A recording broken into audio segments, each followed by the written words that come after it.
We have 14.4 new design Cobra. That litter last year did exceptionally well for us and kind of bring out the power hog in the trio. I just kind of got excited when this one walked in.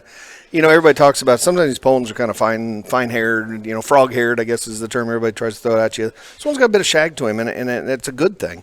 It blends him together. It kind of gives him that extra heaviness of structure look. Thought he maybe pushes a little more forearm to him. He's a huge chested barrel that's got a bit more forearm working for him. This guy definitely does have the extra shape. When you go on top of him and then his length of hip and the flare that he has up in his hip, I think that kind of gives him a little more goodness, if you will, to look at. This guy's definitely going that jackpot series. He's definitely one that'll hold. If I want to coast him, I think I can coast this kind of guy. Study the depth of rib cage because that'll make such a difference in that hold process.